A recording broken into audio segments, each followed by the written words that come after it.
This is Talking Drupal, a weekly chat about web design and development from a group of people with one thing in common. We love Drupal.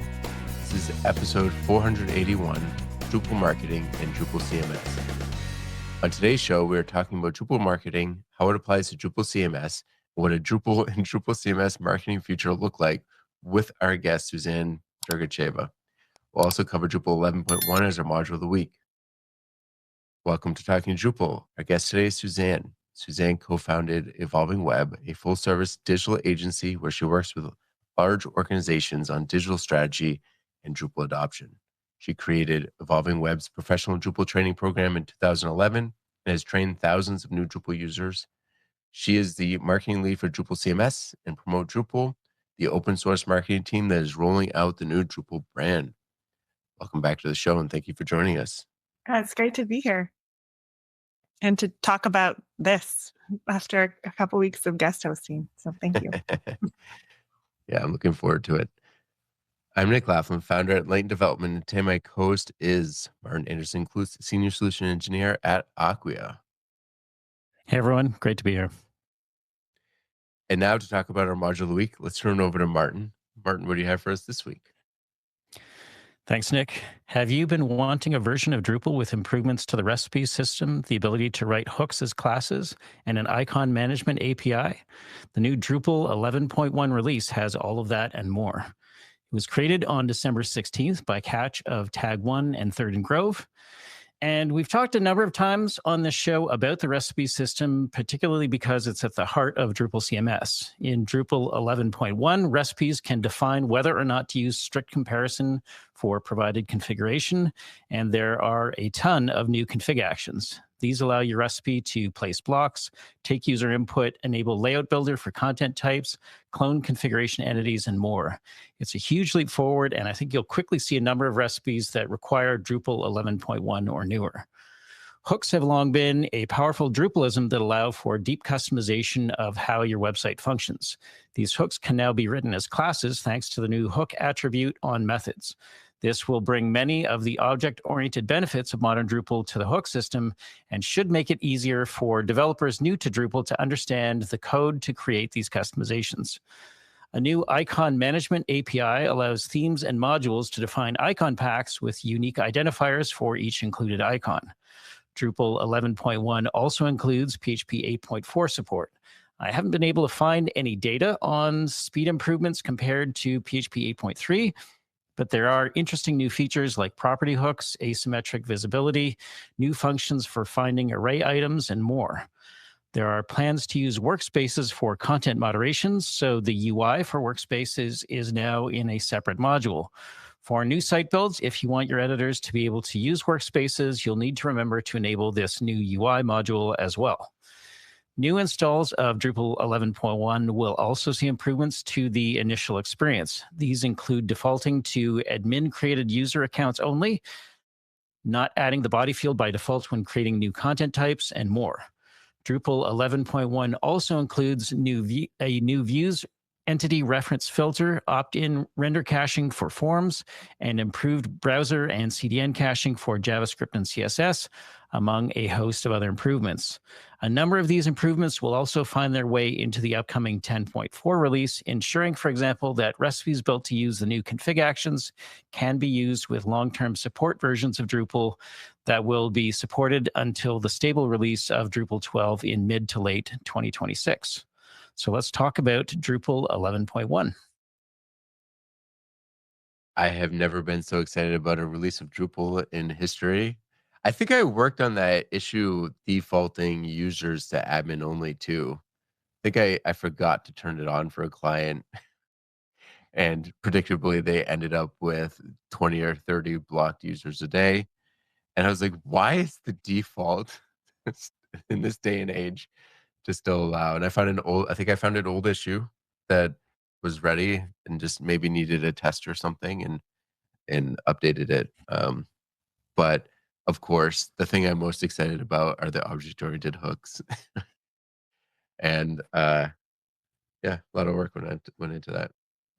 Yeah, I mean, I put a lot of work into the config action for placing blocks, especially because for the event platform that we've talked about on the show before, I feel like Yeah. a more flexible way to be able to place blocks into the default or admin theme is going to be a huge help. And so, from my standpoint, pretty excited to see that one out in the wild now as well. Yeah, one of the things I didn't realize when I first got my first, like, core issue in was how long you have to wait to actually see things and start using it, right? So it's not like, first of all, it might get in a month or 2 before the release. Well, you have to wait for the release, but then you have to wait until you're working on a site that can update to that release too. So it's gonna be a little while until we really start to see the benefits of, like, uh, benefits of these, but there's so much in this release. I'm very excited.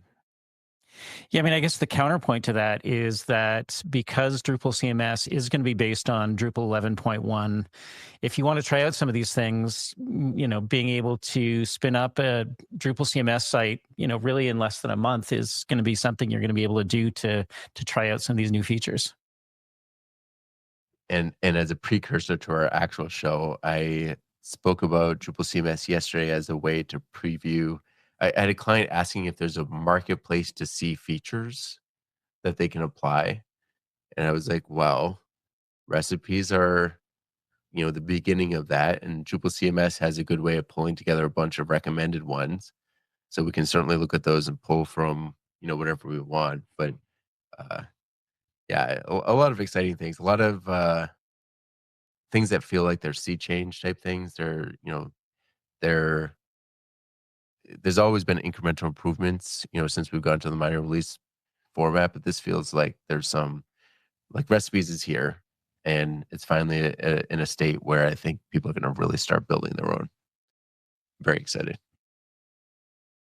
So, for someone who hasn't done development in a few years, what is like, how would you use an object oriented hook? Like, what's an example? Yeah, so that's a great question, right? The main benefits I see, other than the fact that we can get rid of procedural hooks, which are really an anachronism, is you can use dependency injection, which means that you can start to uncover a lot of the um, you can start to uncover a lot of the hidden dependencies that you might have on certain modules or services. And so sometimes if you are just calling a service directly, you might have a hidden bug there because that particular service might not be available when you're calling it. But since it was all procedural, it just doesn't get caught as well. I think the bigger So when you're pro defining a hook, you're able to say, this is what this hook needs yes, to run. yeah.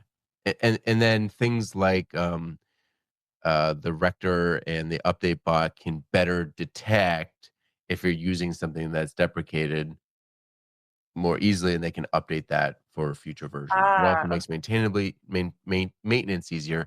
But I think honestly, the biggest benefit for most people is gonna be just organization, right? mhm. Right now, your only real organization options for hooks is all the hooks go in the .module file, or like tokens or views.inc, and then that's it.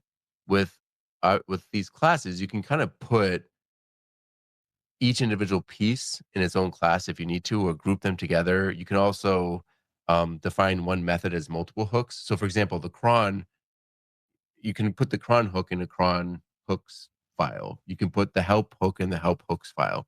You can put all the node update hooks together in one file. And if they're the same, like, very often you have an insert, the node insert or the node update function have to do the same thing. Well, now you just do one function and just tag them as both hooks. Um, that has the added benefit of, I don't know how much this will help, but that has the added benefit of you're only loading this code when it's needed.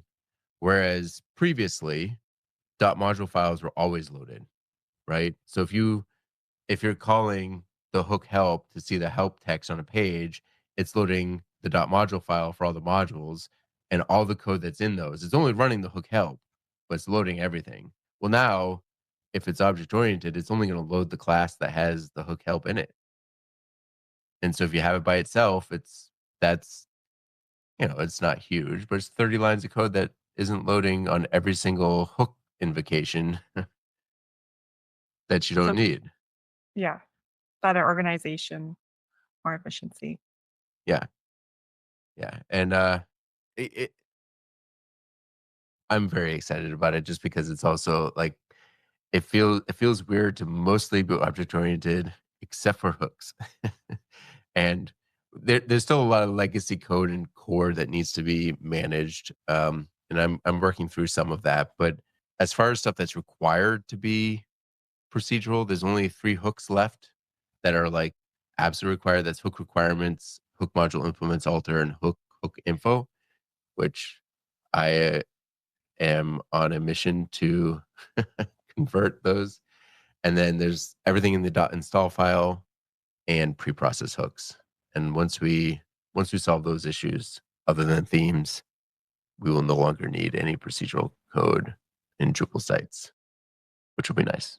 It seems like for people learning, it's a big thing to have consistency, because when you're teaching Drupal, it's always like, oh, well, this is how things are done, except for these things where there's a special Drupal way. So this seems like it might also make it easier to Yeah. teach, even though there's going to be more files, I suppose, for people to look at, but at least things are done in a consistent way. Yeah, and for people coming from outside of Drupal, these are technically event listeners, which are like, and Symfony has an as event listener attribute, which is not quite the same thing as hooks, but pretty close.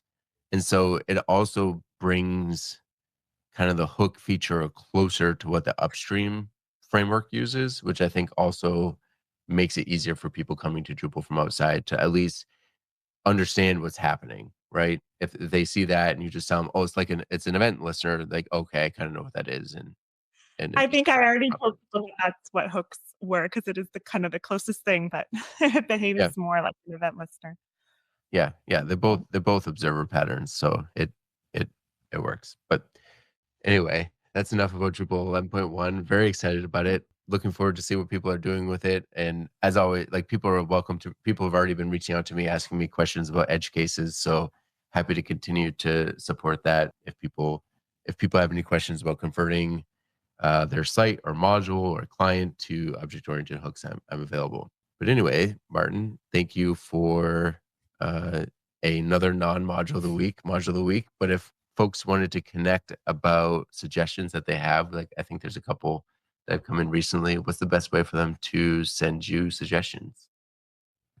We're always happy to talk about candidates for Module of the Week in the Talking Drupal channel of Drupal Slack, or folks can reach out to me directly as ManClue on all of the Drupal and social platforms. Awesome. And Martin is sticking with us today. If you haven't noticed, John is not here. All right. So Drupal marketing, Drupal CMS is something that I only tangentially cared about as much as I had to market Drupal myself when selling it. But when we had Ivan Stegachon as our guest host, he started talking about the promote Drupal and just call it Drupal initiative. And I started to realize how much more, like how used to just Drupal being Drupal I had gotten, and how much more helpful it would be to have a specific focus on marketing Drupal itself. And so Drupal has made, I think, some great strides this past year in regards to marketing and just generally making Drupal more appealing and like telling people what it does. Can you give us an overview of what some of those big changes have been? Yeah, absolutely. So, I mean, if we think about any product out there, any CMS that we're comparing Drupal to, there's a marketing team, like there's a centralized marketing team. So it's not just up to agencies that are using the software to market it themselves. It's actually like product marketing. And so I think the real difference that you've probably noticed is that we've decided to start marketing Drupal as a product. Um, and of course, Drupal is many things. It's a community. It's, a way that we develop together. But it's it also is a product that sometimes somebody just wants to buy or know the benefits of or understand. And so it's kind of orienting things like Drupal.org towards those users, and just even having a consistent messaging and brand for those newcomers, those evaluators who are checking out what Drupal can do for them. And so what are some of the changes that have been made over the last year towards that end? There's been a couple of big initiatives, right? Yeah, so behind the scenes for Promote Drupal, we have a new brand. There's a brand portal where you can download, the logo, the whole color palette. You can see all the fonts, and see how those are used, and examples of things like pitch decks and whatnot. Then also recently we relaunched Drupal.org. I think that's one of the main things people noticed. At first there were Yeah. hints of it. You can see on Drupal.org, there's some changes to the typography that were launched across all of Drupal.org. And then I don't remember the date, but a couple weeks ago, the homepage was finally relaunched, and along with Yes. a few other landing pages. And so that's the beginning of a large project to roll out and replace all the pages on Drupal.org with pages using the new brand on the new platform. I mean, the big thing I noticed with the typography was all of a sudden headers were huge. Um, Yeah.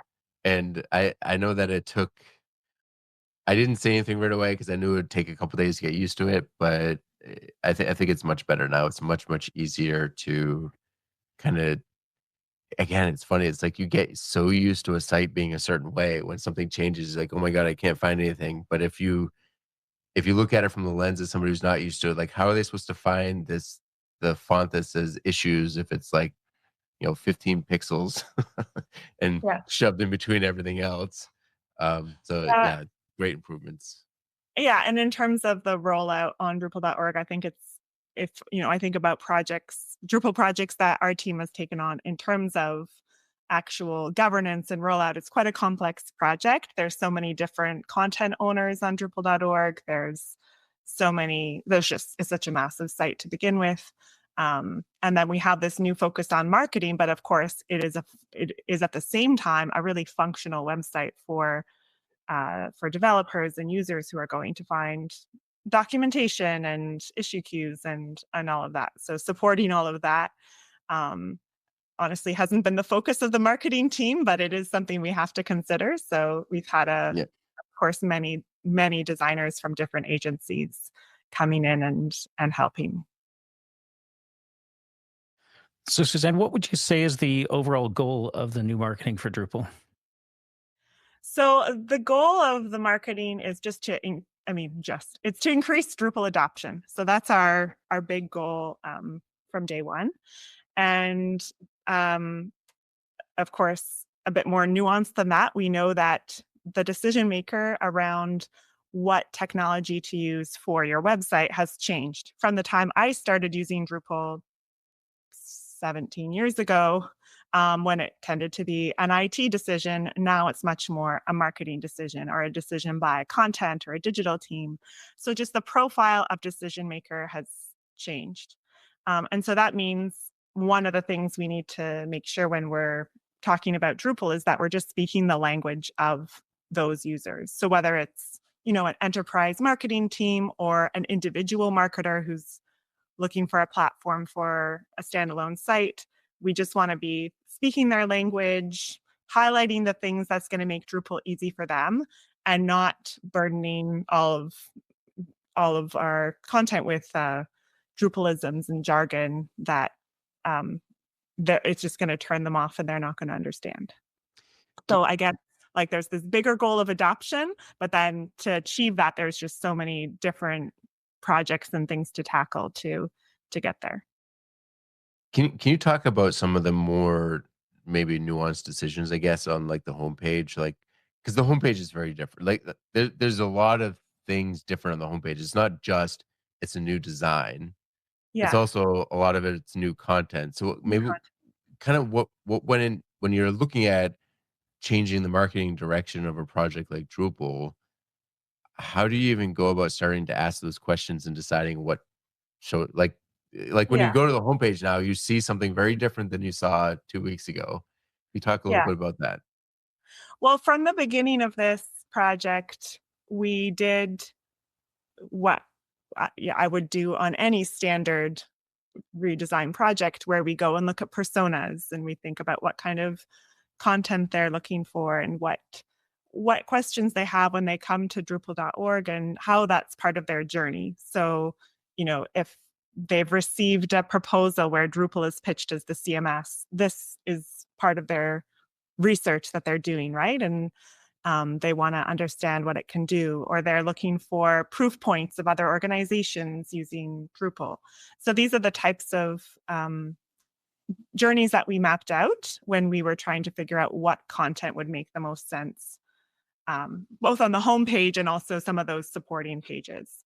And at the same time, of course, Drupal CMS is being launched. And so when we do some benchmarking, which we've done of other product homepages, we see that it works so well when you can showcase the product and show people right away, like, this is what the experience is going to be. This is what you're going to get as a marketer. And here's how it's going to streamline everything. We really want to be able to show people and not just tell people.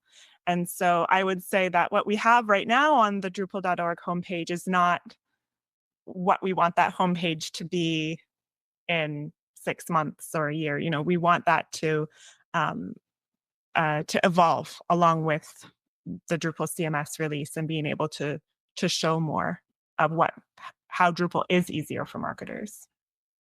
Suzanne, you mentioned personas there. What are maybe one or two personas that are part of the new marketing that maybe weren't considered part of the target marketing for Drupal previously? Yeah, so primarily it's those decision makers, and we're looking both at marketing and technical decision makers who are involved in the process. And we also know that a lot of decisions around CMS are made by people influencing that decision. So a lot of organizations I work with, there are technical people who are doing some of that legwork, doing research, advising their team, and they want to have a story to tell. Sometimes they've already decided that they want to use a certain technology, but they need to be able to pitch that up to their boss or their team. So we want to really empower those people as well. So, but before I ask my next question, I'm curious because Drupal CMS has kind of been a big focus of the community for the last year or so. Mhm. Did this marketing effort start before the Drupal CMS was announced and started, or was this just part of Drupal CMS, or how did this begin? It's a great question. It did exist before, but I think, like many things, um, it accelerated a lot when we started talking about Drupal CMS, and it became so much more urgent to get the homepage relaunched and to get the brand developed and out there and to get a narrative that made sense. And so we've been able to push things more because of the deadlines that come with having a product that's going to be launched soon, which has been fantastic. So, so this has been helped by Drupal CMS, but how has this impacted Drupal CMS Mhm. itself? I mean, were they hand in hand, or was the focus mostly like we're marketing Drupal CMS and then we're taking The Drupal?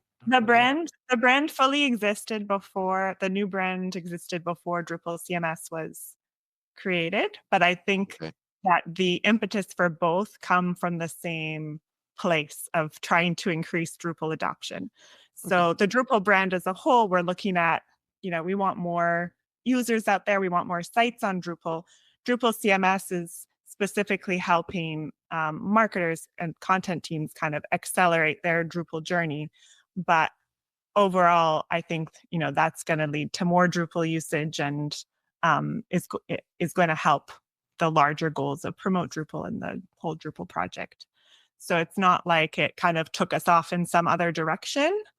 I think it's Okay. really heading towards the same place. So, how do you foresee Drupal CMS being marketed differently from Drupal itself? Yeah, it's a great question. So it opens up a lot of opportunities, especially as we add features to Drupal CMS and make it even more um, of a no-code solution to really pitch Drupal like specifically against other competitors, which isn't something that we are in the habit of doing. I think in the Drupal community and open source, we like to be very, you know, we talk about what Drupal does, but we don't always say how it's specifically better than other platforms. I think Drupal CMS will let us kind of make some of those bigger claims. It's also just such a great thing for demoing Drupal. What I find in a lot of agencies that are smaller or even substantially sized agencies, it's a lot of work to maintain good demos and to be able to make those to clients. And so Drupal CMS provides just such a better way of demoing, and it demos well because it's showing you the whole setup process and showing Yeah. you that ease of use. I think it also helps. Um, it helps because it allows Drupal to insert itself at more places um, in the user journey and the customer journey. So if you can imagine, like I'm a marketer. I don't get a lot of decision making power, but I do have this one conference website that I'm building, and I decide, I can make that decision to use Drupal CMS because it's not a big project. And then later in my career, or even at the same organization, I can make the pitch to use Drupal for a larger project because I've had good success with it. So it's not just something that's going to allow us to market Drupal better, but it's actually something that will allow individuals to talk about why they like Drupal and convince others why they should use it. Because you can, create your own kind of pilot project and Yeah. show people a demo of how great it's going to be. And it immediately becomes obvious to those more marketing and content folks what the benefits are. I think as a smaller organization, and I don't even know if I can call myself an organization because it's just me. One of the I've been having these discussions with one of my clients who is an agency about about this exactly, how to market Drupal, because they really like Drupal. But a lot of the clients that come to them want WordPress, and they want to start marketing Drupal more because Drupal is great, right?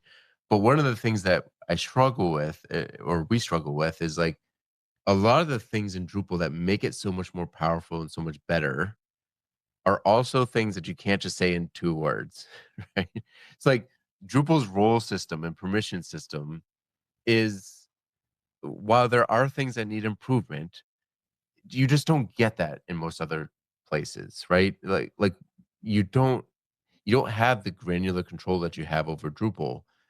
You don't have the granular control you have over roles and permissions like you have in Drupal just out of the box. But how do you how do you like say that in a way without eyes glazing over because you're talking about permissions and roles?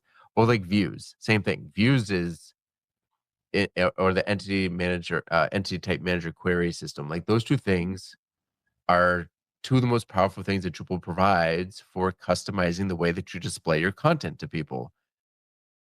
But I struggle sometimes with like how do you present that to somebody in a way that's not like, well, views is a query builder that allows you to query the database dynamically. Like, that doesn't tell anybody anything, right? Yeah, I think that there's people have different ways of describing to different audiences, but I think talking about Drupal's scalability is a great way to describe some of that because sometimes, if you're using a specific example, it's really going to speak to somebody, but they might not have that example on day one. They might not realize that complexity already. Yeah, So it's just say like, well, if you're running the website yourself, maybe you can use WordPress's permission system or you can use Drupal, and either one is going to serve you fine. But as soon as you want other people to come and participate in this project, like you're gonna be able to scale up so much better with Drupal. So I think it's talking a bit more aspirationally to those Yeah. clients, and talking about not just what their needs are today, but actually here are the other organizations, and they've run into these Yeah. limitations and walls with these other CMSs, and hit the ceiling on certain capabilities, whereas with Drupal you're not going to have that. Well, with Drupal CMS, it's easier to say on day one it's going to be easier, like things that we might be comparing to, like, oh, you want to spin up your WordPress.com, now you have Drupal CMS. Yeah. It's going to be a great experience. But then on, the third month of your website being live, you're really going to appreciate the fact that Drupal CMS is more of an enterprise CMS and has some of Yeah. these features that you didn't realize you needed. And so I think the leg up that Drupal has is something we already have. Like, our differentiators are things that are already baked into Drupal. And so it's almost getting it to just sell better and market better, that I think is going to really make a difference. Yeah, I think image handling is one of the prime examples too, right? Because the problem is early in a cycle of a website, they don't really need the full power of Drupal's image handling, right? But as things get more tuned or more complex, like that's something that you can do in Drupal that you can't do in other CMSs. That they just don't have that baked in, as you said. But it's perceived, I think that's one of the huge advantages that recipes will have, is the ability to just like take this feature and have it fully baked, apply a recipe and get the benefit. And you don't have to spend the 15 or 20 hours configuring it for each client or maintaining your own starter. Like, you just have the recipe, you apply it, it's there. And then you could tweak it as you need to after. I think, but like, it's those pieces, like, I feel like it's those features that really need to just be like, these are things that Drupal has. If you're thinking about translation, Drupal is second to none in actual real translations, right? If you're thinking about complex image management and optimization, Drupal is second to none. If you're thinking about customized ways of displaying your content, again, Drupal is second to none.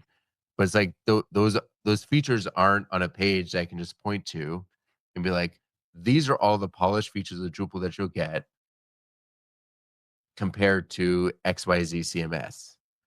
Yeah. Yeah. And we're developing those pages. Oh, I'm very excited for that. It's in the works.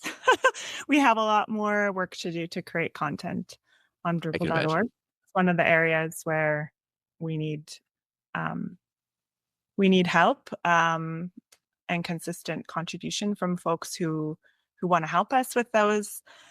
But absolutely, having some feature and being able to talk about more specific features, because we have Drupal CMS to point to not just say, oh, you could build your Drupal site to have good image handling, but actually to say, if you use Drupal CMS and you add the recipe, you will have this type of image handling, and here's exactly what it is that you're getting.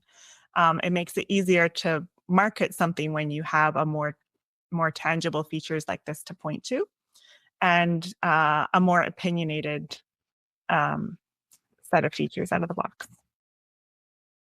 Yeah, I mean, this is maybe going off on a bit of a tangent from marketing itself, but certainly from like a procurement standpoint, I often have to help with like RFP responses. And oftentimes they make this distinction between features that can be configured versus what's out of the box. And I feel like Drupal CMS allows us to say that a lot more things are out of the box. And I think, that alone makes it much easier to position Drupal well in some of those competitive situations as well. I think Martin and I have filled in some of the same spreadsheets. Yeah. I think everything that's been done on this front has been great so far. I think there is one risk, and that is muddying the waters a little bit between what Drupal and Drupal CMS is, and just adding that point of confusion. And it is something I've heard talked about. What is the thinking or the discussion been on the brand and marketing team to make sure that you're educating consumers on the difference between them, and not just like adding yet another option and confusing things? How are you going to distinguish those? It's a great point. I think we have to think about it two ways. one is from the perspective of new users or outsiders who don't think that they already know the answers. And then calling it Drupal CMS really comes from thinking about it from their point of view. So if you're a newcomer and you're looking at, I'm getting started, I just want to try this. What do I pick when I come to Drupal.org? The reason we call it Drupal CMS is because it makes it clear for those users that you should use Drupal CMS. Don't start with core, start with the CMS that's going to give you more out of the box and make it easier for you to set up your site. So that's kind of the way that we want to point folks to, and we really want to orient the marketing around those users. Now, for people who are already using Drupal, maybe at their organization, maybe they're really involved in Drupal or maybe only somewhat, we do have to make it really clear what Drupal CMS is and isn't, and to say, in either case, you're starting with Drupal core, and to make that really clear that you're getting all the benefits of Drupal core when you use Drupal CMS, and that you in fact have the same code base when you're using it. So I think there's work to do on that as we roll out all of our marketing, and definitely having these kind of little comparisons so people can see the difference is a starting point. But I think the more that we can show about Drupal CMS, the more it will be clear that this is what it's for, and this is how you can use it, and this is how it's going to speed things up. And I think that's going to really help unmuddy the waters, because people will just see it. Makes sense. So beyond, kind of clarifying that distinction, are there any other challenges that you foresee in marketing Drupal and Drupal CMS? There's so many challenges to marketing Drupal. I think a big challenge, just stepping back, is that we don't have this big marketing budget like you would want for a big product. And so we don't have like a team of full-time marketers going out there and hitting all the channels and coming up with campaigns. It's really an open source initiative to market Drupal, like many other things. And while the Drupal community has done a great job of organizing and scaling up contribution for code, we're still in the baby steps of doing that for marketing. So I think one of the things is just enabling people to come in and take off a chunk that they want to contribute to and do that. And then at the same time what I think is really necessary is having a central team where all the efforts are coordinated, and so things come across as really cohesive. And when the Drupal Association has recently hired two marketers, which is a huge help, because their role as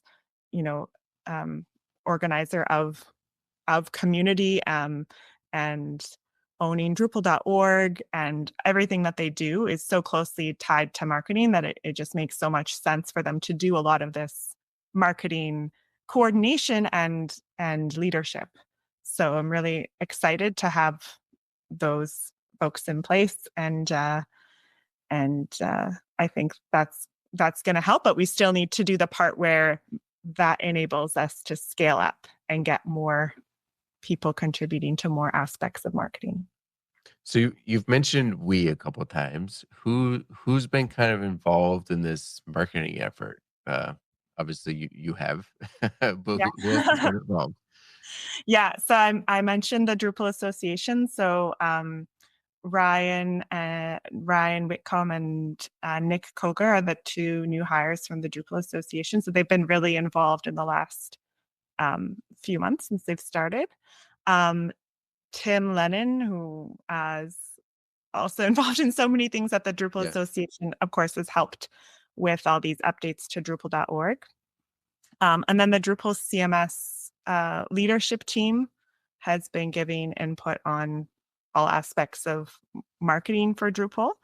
But we've also been working closely with the UX team to make sure that what we're marketing is not just something we'd like to say, but actually goes along hand with how the product is being designed and speaking the same language in when you install Drupal or when you set up Drupal CMS versus when you go to Drupal.org. We want it to kind of have the same tone and speak the same way. Okay. Then Acquia has been a big contributor in terms of the new brand. So Sean Parrott at Acquia led creating the new visual brand identity, and it's helped with a lot of iteration on the design for Drupal.org and how that brand is implemented. And then there have also been designers from various agencies, but Evolving Web included. Several of our designers have come in and helped work on the Figma files. But really that work was incredibly collaborative. There were a lot of iterations from different people, to the extent where if you've ever looked at a Figma file where 25 people have come in and made updates, it's a lot. Yeah. There's not Imagine. like a Git history of things. So this makes it challenging, but also it's great to have so many opinions in there because we can be a bit more confident in the results. Makes sense. So we were talking a little bit about this on the pre-show, and maybe we mentioned already in the show, but one of the biggest changes that people will see in recent time is the rebranding of the Drupal.org homepage and several landing pages. So now if you go to Drupal.org, you now get redirected to new.drupal.org/home, and you see the new page. What do you think about that? What do you think about that page? What are your thoughts and opinions about You're that? asking me what I think Yeah. of the new Yeah. homepage? Yeah. What do you think about it? What are your thoughts? It's so hard to look at something that's you've seen so many times and so many iterations and to step back and look at it. I just think it's so great to have a new brand. And like the most important thing about it is that word new. Like it looks new. People can tell there's a change. They know there's something happening. It grabs their attention. It's more confident. The way that it speaks and the language is more confident. It's definitely more focused on users doing something next. It's not perfect. There's so much. It's going to keep changing. You're going to see so many changes in the coming months.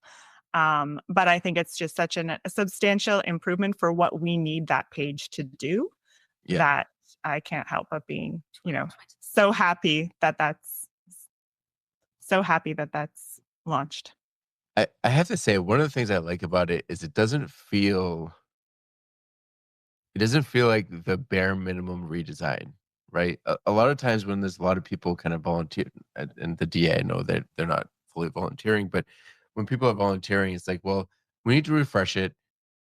Let's just make it better than it is and call it there. But like this feels like a fully professionally designed site. Like there's a lot of little design touches and stuff, like the border on, actually, is that part of the image? It is, but like the borders on the case studies are kind of unique. I've never seen anything quite like that. That looks great. Like it's just very polished.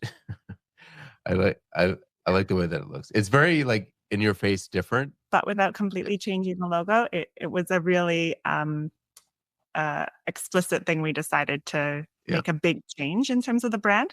And then, of course, a brand system you can implement so many ways.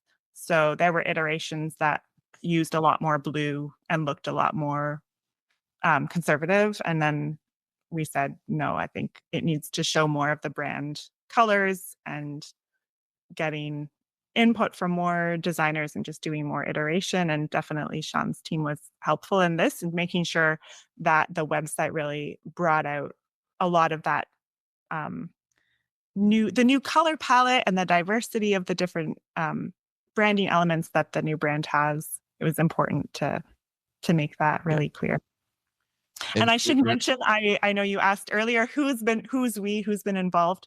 The team at Palantir, who's been working on the new Drupal.org, they've actually done a lot of the implementation, and so that's also important to mention. So many people to mention, I forgot.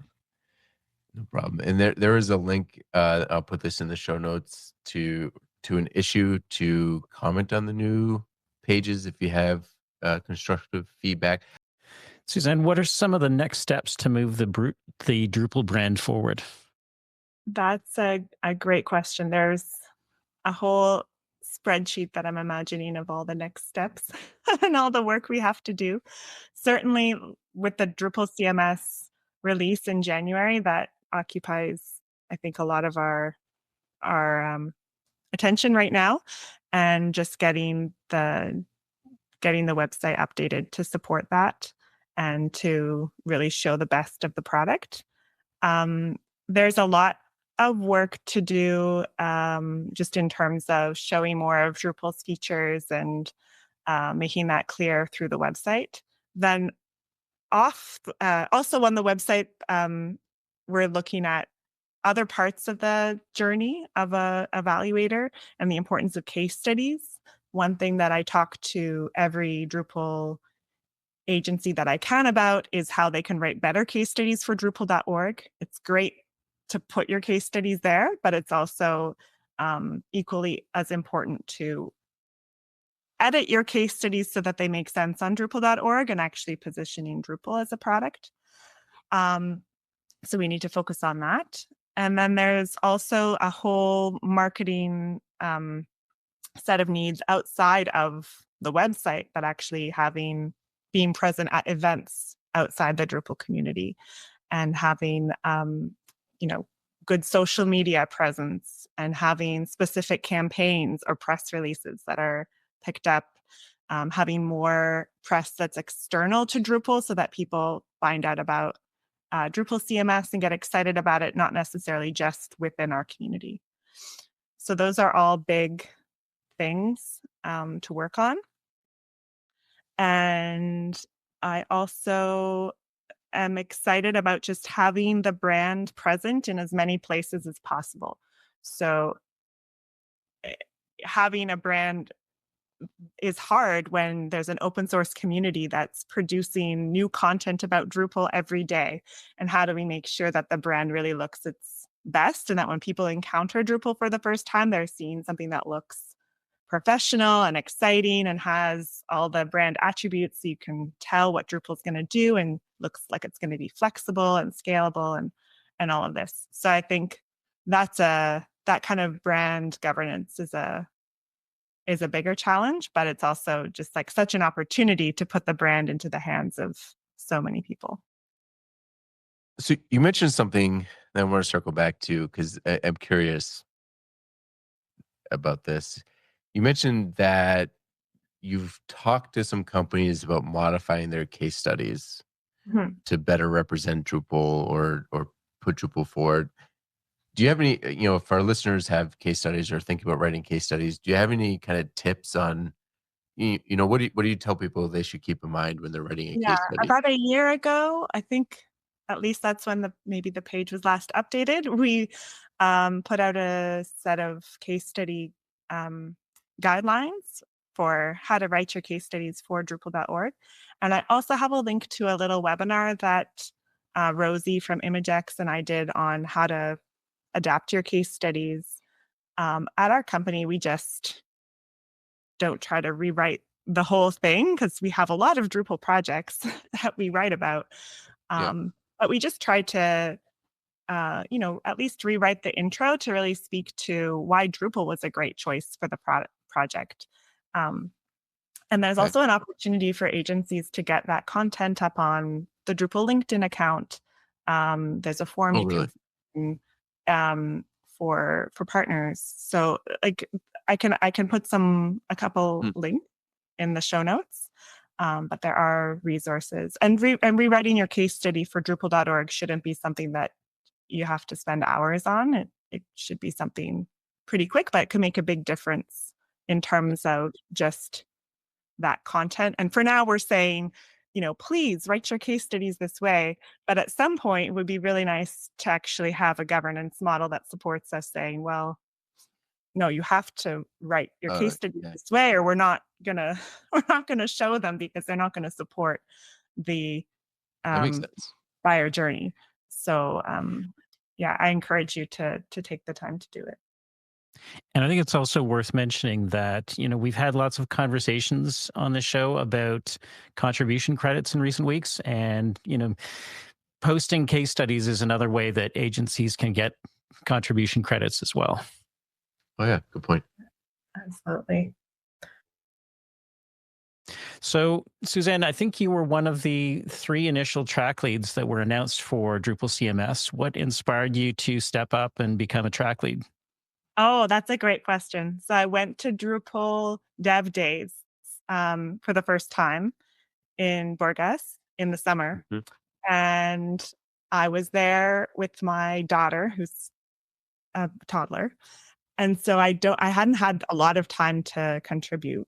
Um, in but then when we were there, somehow she slept in every morning, so I was able to go to the conference and see, oh, what's everybody working on? Oh, Drupal CMS. This is so exciting. I want to get involved. And it seemed like the marketing was just such a need, and there wasn't really anyone else in the community kind of stepping up to say, oh, I'm going to take on this marketing role. So I sort of said, well, I'll do it for now. And then I've gotten, of course, very involved and very excited. And I think Gabor and Larry gave me this Lego rocket ship, which I have yet to take out of the box. But they said, oh, we're so excited that you're excited. So here's this star shot gift. So I'm a little jealous of the Lego rocket ship, but that's okay.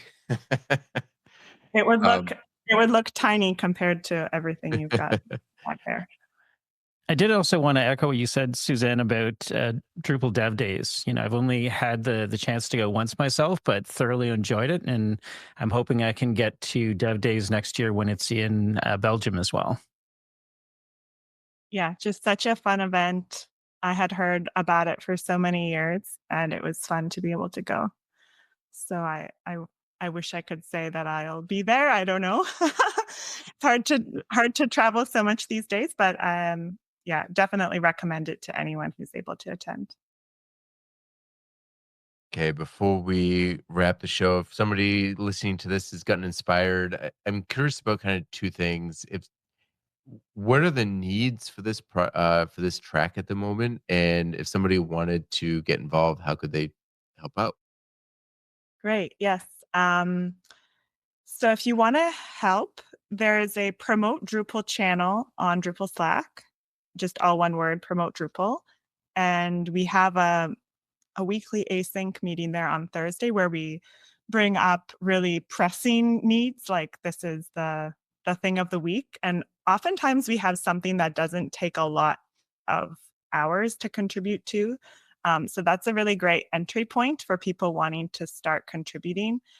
It's helpful to get started that way because then you can start to discover some of the things like I've mentioned, the brand portal, case study guidelines, just to get to know the needs. And then from there, if you want to commit a certain number of hours per week or per month from your team, then it's easier to say like, okay, let's carve out a piece of this. So certainly design and content are big ongoing needs. And so if people want to contribute to those things, or if you have colleagues who don't listen to this podcast because it's kind of technical, please encourage them. It's such a great way to get involved if you are new to Drupal or if you are more of a marketer and know about Drupal, but you don't feel like you can contribute to other aspects of it. This is a really great way for you to contribute, and you can use tools that you're familiar with, like slide decks and Google Docs and Figma files. You know, we have all of those. So we would love to get your help. So you can also reach out to me directly if there's something you want to contribute to and you do have more of a time commitment to make. And so my handle on Drupal Slack is Pixelite. So is actually makes me wonder, are there plans maybe in the future or now to start working on converting new users to Drupal CMS to contributors? Whether that's code, non-code, design, project management, like, is there a plan to try to, as we start hopefully getting an influx of new users, is there a plan to try to convert them to makers, to contributors to the project? That's a great question. I think that there's two things that makes me think of. The first is um, actually having a way to track new users and like know who they are. So one of the things we want to make sure is that when somebody comes to try Drupal CMS, that they're able to get onboarding newsletters that tell them, oh, here's some helpful tips for starting to use Drupal CMS. And to build a relationship with them that way so that they're not just coming to the site, kind of messing around and then never come back, or go off and use it, but don't tell us about it.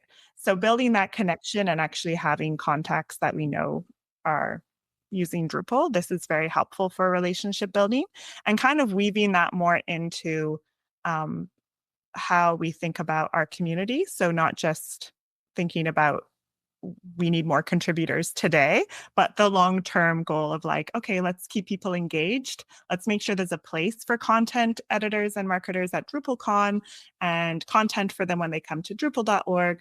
And then they will naturally feel more like aligned with Drupal and want to contribute. So I think it's like a kind of a long-term thing, and there's so many different angles we can look at it from, but just practically having, a database of contacts of people who want to try it out and want more information is going to be a good first step for keeping that engagement. And then on the other hand, I see when you say contributors, and I'm thinking more like we need developers who are passionate about Drupal. I think, Martin, about the initiative that you've been involved with recently for Drupal University. But I'm getting the name wrong. Open University. Open University. So I think making sure that we don't just ignore initiatives like this, but seeing them as really central to like when people are learning Drupal for the first time, making sure that the brand, it speaks to them and they're engaged, and that material is accessible to more people. So that, as people learn about Drupal, they're also learning that story of contribution and the value of it, not just, oh, it's something you should do, but rather it's something that's going to benefit you. I think that that's really important. Well, Suzanne, thank you for joining us to talk about Drupal marketing. It like I said, it's something that at the beginning of the year I hadn't thought about too much, but in the past year I've gotten a lot more excited about marketing than I thought I would. So I'm glad to hear things have been going so well this year, and the results kind of speak for themselves with the new launch of the brand on the homepage. And thank you again for joining us for the last 4 weeks as guest hosts. If you ever want to come back, we always happy to have you back. It's been a pleasure. Thank you. Yeah, it's been fun to be here, and I'm glad you're so excited about the changes.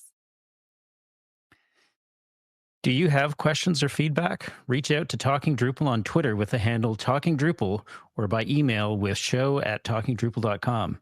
You can connect with our hosts and other listeners on Drupal Slack and the Talking Drupal channel.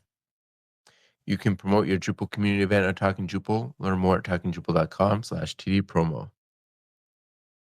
Get the Talking Drupal newsletter to learn more about our guest hosts, show news, upcoming shows, and much more. Sign up for our newsletter at talkingdrupal.com/newsletter.